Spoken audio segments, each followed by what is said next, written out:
My self doctor Sushma Jain, associate professor chemistry, government Dungar college Bikaner. आज मैं MSc final chemistry के 8th ए paper की unit 4 का टॉपिक डिस्कनेक्शन अप्रोच में 1,3 cc डिस्कनेक्शन और रीजियो सेलेक्टिविटी के बारे में बताऊंगी। माइकल एडिशन जो रिएक्शन है उसमें alpha beta unsaturated carbonyl compound पर कार्बन आयन का एडिशन होता है। तो जो प्रोडक्ट बनता है उसको हम डिस्कनेक्ट करके देखते हैं। यहाँ पर ये देखिए, ये माइकल एडिशन प्रोडक्ट है, इसका डिस्कनेक्शन होगा तो यहाँ पर ये कीटोनिक ग्रुप 1 पोजीशन पर है, 1 नंबरिंग ये 2 यहाँ और ये 3 नंबर, और हम डिस्कनेक्शन कर रहे हैं आफ्टर नंबरिंग 3, तो ये डिस्कनेक्शन कहलाएगा 1,3 cc डिस्कनेक्शन। तो हमें दो तरह के सिंथोन प्राप्त होंगे, एक पॉजिटिव सिंथोन प्राप्त हो जाएगा, दूसरा नेगेटिव सिंथोन प्राप्त होगा। पॉजिटिव सिंथोन को जनरेट करने के लिए यहाँ पर ये जो प्रोटॉन है, ये हाइड्रोजन है, वो प्रोटॉन के रूप में बाहर निकलेगा, इलेक्ट्रॉन दे जाएगा इस कार्बन एटम को, जिससे यहाँ पर नेगेटिव चार्ज डेवलप हो जाएगा। ये पॉजिटिव और ये नेगेटिव कार्बन एटम यहाँ पर एक कोवेलेंट बॉन्ड का फॉर्मेशन होगा, तो हमें सिंथेटिक इक्विवेलेंट इस तरह से प्राप्त हो जाएगा, जो कि alpha beta unsaturated carbonyl compound है। R माइनस जो नेगेटिव सिंथोन प्राप्त हुआ है, इस पर हम कोई मेटल जोड़ दें, जैसे कि यहाँ पे लिथियम जोड़ दिया है, तो एल्किल लिथियम हमको यहाँ पर प्राप्त होगा। Synthetic equivalent alkyl lithium R minus को जनरेट करेगा, और ये alpha beta unsaturated carbonyl compound इस पॉजिटिव सिंथोन को जनरेट करेगा। तो सिंथेसिस के लिए ये दोनों जो सिंथेटिक इक्विवेलेंट बने हैं वो स्टार्टिंग मटेरियल होंगे। तो अगर हम यहाँ पर alpha beta unsaturated carbonyl compound की रिएक्शन एल्किल लिथियम से कर देते हैं, तो हमें टारगेट मॉलिक्यूल प्राप्त हो जाता है। एरोमेटिक कंपाउंड्स भी न्यूक्लियोफाइल क्रिएट करने के लिए, प्रोड्यूस करने के लिए बहुत अच्छे रिएजेंट होते हैं।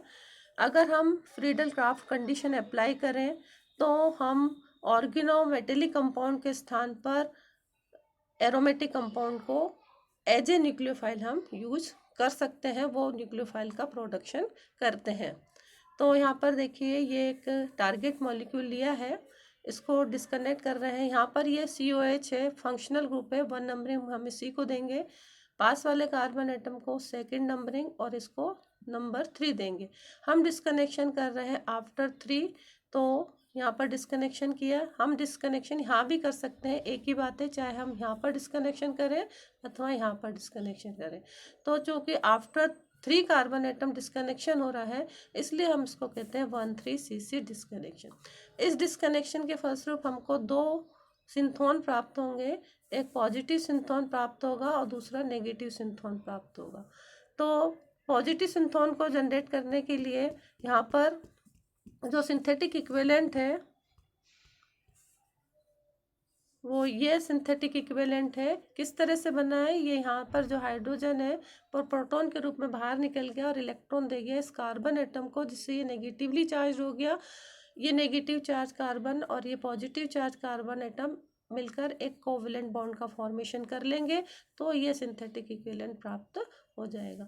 और यहाँ पे जो फिनाइल कार्बेनाइन प्राप्त हुआ है, उस पर अगर हम एक प्रोटॉन लगा दें तो हमको ये सिंथेटिक इक्विवेलेंट प्राप्त होगा, जो कि बेंजीन है। तो हम ये जो हमारे सिंथेटिक इक्विवेलेंट प्राप्त हुए हैं, इनसे स्टार्ट करके हम अपने टारगेट मॉलिक्यूल को प्राप्त कर सकते हैं। यहाँ पर हमने ये जो सिंथेटिक इक्विवेलेंट था, इसकी रिएक्शन बेंजीन के साथ in presence of aluminium chloride की, तो हमें टारगेट मॉलिक्यूल अपना ये प्राप्त हो गया है। नेक्स्ट जो टॉपिक है वो है रीजियो सिलेक्टिविटी। क्या होता है रीजियो सिलेक्टिविटी? वह रिएक्शन जिसमें एक से अधिक पोजिशनल आइसोमर बनने की संभावना हो, तो उसमें एक आइसोमर प्रिडोमिनेंटली प्रोड्यूस हो, तो उस रिएक्शन को हम रीजियो सिलेक्टिव रिएक्शन कहते हैं। किसी एक फंक्शनल ग्रुप का एक विशेष भाग रिएक्ट करे और दूसरा भाग रिएक्ट नहीं करे, ये एक रीजियो सिलेक्टिव प्रॉब्लम है।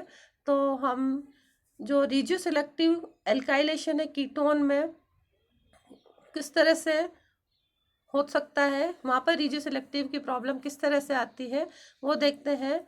क्योंकि हम कीटोन को केवल एक इस तरफ से हम एल्काइलेट कर सकते हैं, तो हम कहते हैं कि यहाँ पर कीटोन में जो है प्रॉब्लम रिजियोसेलेक्टिविटी की प्रॉब्लम है। यहाँ पर ये एक टारगेट मॉलिक्यूल लिया है, इसको हम दो तरह से डिस्कनेक्ट कर सकते थे, यहाँ से भी कर सकते थे और यहाँ से भी कर सकते हैं, लेकिन हमने डिस्कनेक्शन किया यहाँ से किया है। और 1,2 cc डिस्कनेक्शन है, क्योंकि डिस्कनेक्शन आफ्टर 2 हुआ है। तो यहाँ से जब हम डिस्कनेक्शन करते हैं तो हमको दो सिंथोन प्राप्त होते हैं, एक ये नेगेटिव सिंथोन प्राप्त होता है और ये पॉजिटिव सिंथोन प्राप्त होता है। नेगेटिव सिंथोन में हम कोई प्रोटॉन जोड़ देंगे तो हमें ये सिंथेटिक इक्विवेलेंट प्राप्त हो जाएगा, और ये पॉजिटिव सिंथोन में हम कोई नेगेटिव पार्ट जैसे Br हम जोड़ देंगे तो ये सिंथेटिक इक्विवेलेंट प्राप्त हो जाता है। अब यहाँ पर ये मॉलिक्यूल का हम और डिस्कनेक्ट कर सकते हैं। हमने यहाँ पर आफ्टर 2 कार्बन एटम डिस्कनेक्ट किया है, ये 1 है, 1,2 cc डिस्कनेक्शन कहलाएगा ये। तो हमें फिर वापस इस जो सिंथेटिक इक्विवेलेंट हमको मिला था, इसको हमने वापस डिस्कनेक्ट किया तो दो हमको सिंथोन प्राप्त होंगे। यहाँ पर हमें किस तरह से दो सिंथोन प्राप्त होंगे, यहाँ पर एक प्राप्त होगा CH3 CH2 CH2 प्लस, और दूसरा प्राप्त होगा CH3 CO CH2 माइनस। तो यहाँ माइनस पर हम कोई प्रोटॉन जोड़ देंगे तो हमें सिंथेटिक इक्विवेलेंट प्राप्त होगा इस तरह से। और जो दूसरा सिंथोन प्राप्त हुआ CH3 CH2 CH2 प्लस, तो हम प्लस पर कोई नेगेटिव पार्ट जैसे Br जोड़ देंगे तो हमें दूसरा सिंथेटिक इक्विवेलेंट इस प्रकार से प्राप्त हो जाएगा। जनरली हम यहाँ पर ये जो कीटोन लिया है, इसके स्थान पर हम जो मॉलिक्यूल काम में लाते हैं वो लाते हैं CH3CO CH2 COET, क्योंकि ये जो इथाइल कार्बोक्सिलेट ग्रुप है ये गुड लिविंग ग्रुप है, तो हम इस कंपाउंड के स्थान पर ये कंपाउंड को एज ए स्टार्टिंग मटेरियल काम में ला सकते हैं। देखते हैं रिएक्शन किस प्रकार से मैकेनिज्म होती है। यहाँ पर ये जो CH2 ग्रुप है ये एक्टिव मिथिलीन ग्रुप है, यहाँ से हाइड्रोजन एज ए प्रोटॉन के रूप में आसानी से बाहर निकल सकता है अगर हम इस रिएजेंट की रिएक्शन किसी स्ट्रॉन्ग बेस के साथ करते हैं। तो यहाँ पर हमने इथॉक्साइड माइनस के साथ जब हम रिएक्शन करते हैं तो यहाँ से एक हाइड्रोजन प्रोटॉन के फॉर्म में बाहर निकल जाता है और एक कार्बन आयन इस तरह से हमें प्राप्त हो जाता है। इसकी रिएक्शन जब हम एल्किल ब्रोमाइड के साथ करते हैं तो Br माइनस के फॉर्म में बाहर निकल जाता है और ये कार्बन एटम पॉजिटिवली चार्ज हो जाएगा। तो ये जो पॉजिटिवली चार्ज कार्बन एटम ये नेगेटिवली चार्ज कार्बन एटम पर ऐड हो जाता है। तो देखिए यहाँ पर ये ऐड हो गया है इस जगह पर, और हमें नेक्स्ट जो कंपाउंड मिल गया वो इस तरह से कंपाउंड मिल गया है। अब ये फिर से इथॉक्साइड आयन के साथ रिएक्शन करता है, तो यहाँ का जो एक हाइड्रोजन एटम है वो एज ए प्रोटॉन के फॉर्म में बाहर निकल जाता है, तो एक हमें फिर एनायन प्राप्त होता है। यहाँ ये देखिए ये एनायन प्राप्त हो गया, और इस एनायन की रिएक्शन जब हम PHCH2Br के साथ करते हैं तो Br as a Br minus के फॉर्म में बाहर निकल जाता है, तो ये CH2 प्लस बन जाता है। CH2 प्लस और ये माइनस आपस में मिलकर एक बॉन्ड का फॉर्मेशन कर लेते हैं, तो हमें नेक्स्ट कंपाउंड इस तरह से प्राप्त होता है। इस कंपाउंड में ग्रुप है COOET ग्रुप है। तो ये ग्रुप को अगर हम हाइड्रोलाइज करते हैं तो COET ग्रुप कन्वर्ट होता है COH में, और जब हम उसको गर्म करते हैं तो CO2 का एक मॉलिक्यूल बाहर निकल जाता है। तो हमको जो फाइनल कंपाउंड प्राप्त होता है हमारा टारगेट मॉलिक्यूल प्राप्त हो जाता है। तो इस तरह से हम अपने टारगेट मॉलिक्यूल को प्राप्त कर सकते हैं। पहले हम क्या करते हैं, किसी भी टारगेट मॉलिक्यूल को डिस्कनेक्ट करते हैं, स्मॉलेस्ट फ्रेगमेंट में तोड़ते हैं और फिर फ्रेगमेंट को जोड़कर हम उसकी सिंथेसाइज कर सकते हैं। रिजियोसेलेक्टिव एनोलाइजेशन, ये क्या होता है, यहाँ पर ये एक साइक्लिक कार्बोनाइल कंपाउंड है। इसमें इस कार्बन एटम पर हाइड्रोजन और ये हाइड्रोजन एटम जुड़ा है, लेकिन इस कार्बन एटम पर ये हाइड्रोजन है और इधर एक मेथिल ग्रुप जुड़ा हुआ है। अब अगर हम इसकी रिएक्शन अलग अलग रिएजेंट्स के साथ करते हैं तो हमें प्रोडक्ट भी अलग अलग मिलते हैं। जैसे मान लीजिए हम जो इनोलाइजेशन कर रहे हैं वो NaOH के द्वारा करते हैं, तो हमें ये रिएजेंट प्राप्त होगा, और अगर हम LDA के द्वारा करते हैं तो हमें ये रिएजेंट प्राप्त होगा। तो क्या होता है, जब हम NaOH जो कि एक स्ट्रॉन्ग बेस है, इसके द्वारा इनोलाइजेशन करते हैं तो OH चूँकि स्ट्रॉन्ग न्यूक्लियोफाइल है, तो ये बल की साइड पर जा सकता है जिस पर कि CH3 ग्रुप जुड़ा हुआ है, और वहाँ से एक प्रोटॉन को एब्स्ट्रैक्ट कर लेता है, बाहर निकाल लेता है। बाहर निकालने के कारण यहाँ पर चूँकि हाइड्रोजन एज ए प्रोटॉन के फॉर्म में बाहर आया है, तो यहाँ पर एक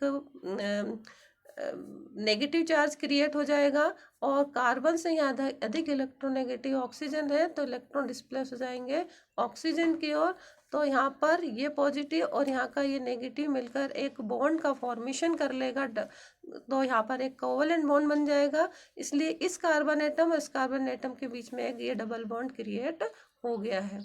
तो हमें जब हम स्ट्रॉन्ग न्यूक्लियोफाइल OH के द्वारा हम इनोलाइजेशन करते हैं तो हमें ये प्रोडक्ट प्राप्त होता है, जो कि मोर स्टेबल प्रोडक्ट है, इसलिए हम इसको कहते हैं थर्मोडायनेमिक इनोलेट। अगर हम LDA के द्वारा इनोलाइजेशन करते हैं तो LDA का स्ट्रक्चर काफ़ी बल्की स्ट्रक्चर है, तो ड्यू टू स्टेरिक हिंड्रेंस के कारण ये यहाँ से हाइड्रोजन को एज ए प्रोटॉन के रूप में बाहर नहीं निकाल सकता। तो ये LDA इसके दूसरी साइड पर जाएगा, यहाँ से हाइड्रोजन को एज ए प्रोटॉन के रूप में बाहर निकालता है। तो यहाँ ये वाला जो कार्बन एटम है वो नेगेटिवली चार्ज हो जाएगा, और यहाँ से चूंकि इलेक्ट्रॉन ट्रांसफर होकर ऑक्सीजन पर गया है इस कार्बन से इस ऑक्सीजन की ओर, तो ये कार्बन पॉजिटिवली चार्ज हो गया। ये पॉजिटिव चार्ज कार्बन एटम और ये नेगेटिवली चार्ज कार्बन एटम मिलकर एक कोवेलेंट बॉन्ड का फॉर्मेशन कर लेंगे, और यहाँ पर सिंगल बॉन्ड के स्थान पर डबल बॉन्ड हो जाएगा और ऑक्सीजन पर नेगेटिव चार्ज आ जाएगा। देखिए यहाँ पर ऑक्सीजन पर नेगेटिव चार्ज आ गया और डबल बॉन्ड क्रिएट हो गया इस तरफ, और इस इनोलेट को हम कहेंगे काइनेटिक इनोलेट। इनमें ये चूँकि थर्मोडायनेमिक इनोलेट है, मोर स्टेबल इनोलेट है।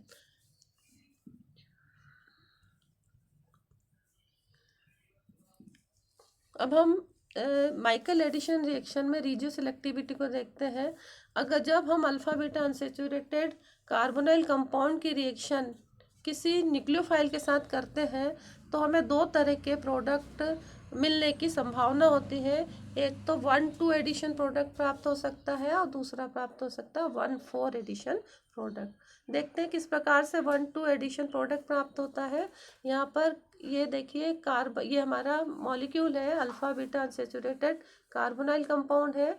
यहाँ पर ये कार्बन से अधिक ऑक्सीजन इलेक्ट्रोनेगेटिव है, इसलिए जो इलेक्ट्रॉन है वो ऑक्सीजन की ओर डिस्प्लेस हो जाएंगे, तो ये कार्बन एटम पॉजिटिवली चार्ज हो जाएगा और यहीं पर ही न्यूक्लियोफाइल का एडिशन हो जाएगा और हमको प्रोडक्ट मिलेगा। इस तरह से एक प्रोडक्ट मिल जाएगा। यहाँ पर क्योंकि यहाँ पर डायरेक्ट एडिशन हो रहा है तो हम इस प्रोडक्ट को बोलेंगे डायरेक्ट एडिशन प्रोडक्ट। 1,2 पोजीशन पर है, 1,2 एडिशन है, तो ये कहलाएगा डायरेक्ट एडिशन रिएक्शन कहलाएगी ये। और दूसरा जो एडिशन हो सकता है न्यूक्लियोफाइल का वो 1,4 एडिशन होता है, जिसमें कि यहाँ पर देखिए मैकेनिज्म किस तरह से है। यहाँ पर कार्बन से अधिक इलेक्ट्रोनेगेटिव ऑक्सीजन है, इसलिए बॉन्डिंग के जो इलेक्ट्रॉन ऑक्सीजन पर डिस्प्लेस हो जाएंगे और ये पॉजिटिवली चार्ज हो जाएगा, ऑक्सीजन हो जाएगा नेगेटिवली चार्ज। यहाँ पर ये जो डबल बॉन्ड है ये इसके इलेक्ट्रॉन शिफ्ट होकर इधर आएंगे तो ये नेगेटिव चार्ज होगा और ये पॉजिटिव चार्ज हो गया। यहाँ पर पॉजिटिव क्रिएट हुआ था और यहाँ पर नेगेटिव क्रिएट हो गया, तो नेगेटिव और पॉजिटिव मिलकर एक बॉन्ड का फॉर्मेशन कर लेंगे, यानी कि एक डबल बॉन्ड, जो डबल बॉन्ड यहाँ पर था वो शिफ्ट होकर इस कार्बन और इस कार्बन के बीच में आ जाएगा। यहाँ पर देखिए ये डबल बॉन्ड बन गया यहाँ पर, और ऑक्सीजन पर नेगेटिव चार्ज आएगा तो ये ऑक्सीजन पर नेगेटिव चार्ज आ गया और हमें 1,4। जब इस कार्बन इसकी रिएक्शन हम इस आयन की रिएक्शन हम जब न्यूक्लियोफाइल के साथ करेंगे तो हमको 1,4 एडिशन प्रोडक्ट प्राप्त होगा। देखिए यहाँ पर ये जो प्लस है यहाँ पर न्यूक्लियोफाइल आकर जुड़ जाएगा तो हमें कंपाउंड मिलेगा 2 कंपाउंड, और हम इस एडिशन को बोलेंगे 1,4 एडिशन। तो यहाँ पर देखिए कि दो प्रोबेबिलिटी हो गई, हमारे कंपाउंड फर्स्ट भी मिल सकता है और कंपाउंड सेकंड भी मिल सकता है। तो कौन सा कंपाउंड कब मिलेगा, तो हम ये कह सकते हैं कि कई सारे रिएजेंट हैं, जो फैक्टर्स हैं उन वो डिपेंड करेंगे कि कौन सी मेजर अमाउंट में मिलेगा और कौन सा कंपाउंड माइनर अमाउंट में मिलेगा। और यही हम रिजी सेलेक्टिविटी में कहते हैं कि एक कंपाउंड मेजर अमाउंट में मिलता है और दूसरा माइनर अमाउंट में मिलता है। तो यहाँ पर देखिए कुछ प्रिंसिपल्स हैं जो कि इसको गवर्न करते हैं कि कौन सा मेजर मिलेगा कौन सा माइनर मिलेगा। तो अगर यहाँ पर जो हमारा जो स्टेबल प्रोडक्ट है वो 1,4 एडिशन से जो प्राप्त होता है वो हमारा एडिशन प्रोडक्ट है, और उसमें चूँकि CO जो कि मोर स्टेबल बॉन्ड प्रिजर्व रहता है और C double bond C bond destroy होता है।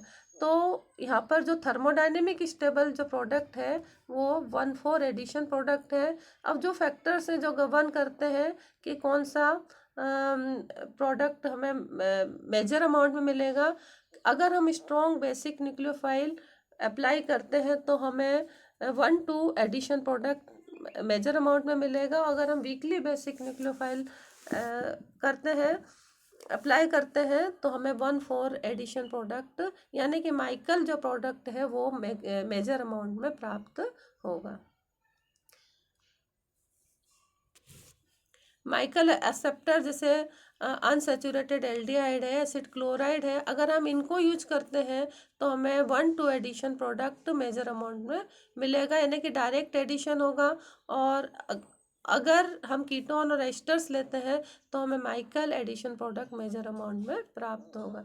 न्यूक्लियोफाइल भी अगर हम डिफरेंट लेते हैं तो हमें अलग अलग प्रोडक्ट प्राप्त होंगे मेजर और माइनर अमाउंट में। यहाँ पर अगर हम एल्किल लिथियम या NH2 minus RO minus as a nucleophile के रूप में लेते हैं तो हमें direct addition product major amount में मिलेगा। और अगर हम RMGBr neutral amine RS minus हम लेते हैं तो हमको 1,4 एडिशन प्रोडक्ट जो कि माइकल प्रोडक्ट है वो मेजर अमाउंट में मिलेगा। Thank you.